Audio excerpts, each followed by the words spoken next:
আপনারা এই অভ্যুত্থানের স্পিরিটের সাথে বিশ্বাসঘাতকতা করছেন।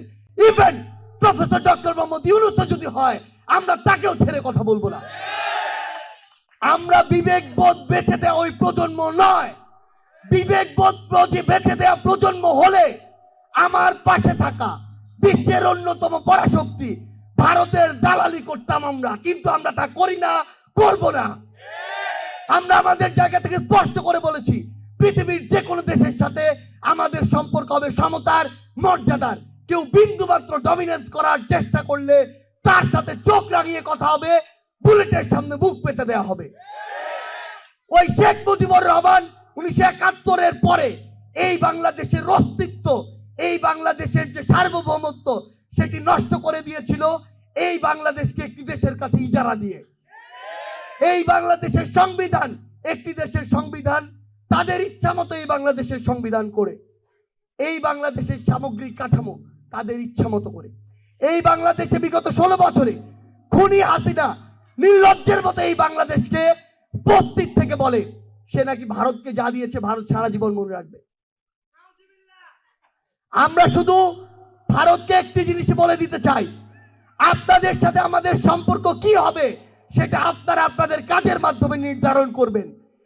যেই খুনি হাসিনা এতগুলো মানুষকে খুন করে এই বাংলাদেশ থেকে পালিয়ে গিয়েছে, যেই খুনি হাসিনা বাংলাদেশের মানুষের দ্বারা এই দেশ থেকে তাড়িত হয়েছে, সেই খুনি হাসিনাকে আপনারা আশ্রয় দিয়েছেন। যদি এই বাংলাদেশের সাথে আপনাদের সম্পর্ক স্থাপন করতে চান, খুনি হাসিনাকে বাংলাদেশে ফিরিয়ে দিন। খুনি হাসিনার বিচার এই বাংলাদেশের মানুষ করবে।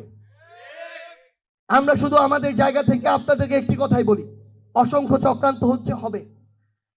আমাদের যে ভাইরা আমাদের কথায় জীবন দিয়েছে, রক্ত দিয়েছে, ওই একই কাতারে আমরাও ছিলাম।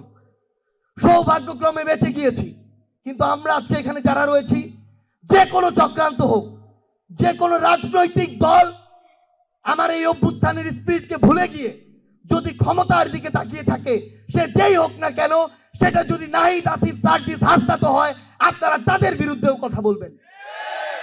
এই বাংলাদেশে আর যেন ক্ষমতা কোনো পিপাসু, কোনো নরপিশাচের জায়গা না হয়, কোনো ফ্যাসিস্টের জায়গা না হয়, এমন কারো জায়গা না হয় যে এই দেশের মানুষের নামে শপথ নিয়ে কোনো একটি দলের দালালি করবে। আমরা আপনাদেরকে শুধু একটি অনুরোধই করি, জুলাই শহীদ স্মৃতি ফাউন্ডেশন তাদের জায়গা থেকে যতদিন এই বাংলাদেশ আছে, যতদিন আপনারা আছেন, সর্বোচ্চটুকু দিয়ে আপনাদের পাশে থাকার চেষ্টা করবে। আজকের এই পদক্ষেপ শুধু শুরু।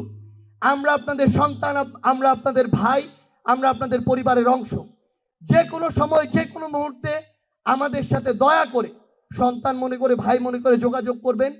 আমরা যে কোনো কিছুর বিনিময়ে আপনাদের পাশে দাঁড়াতে সবসময় প্রস্তুত থাকি।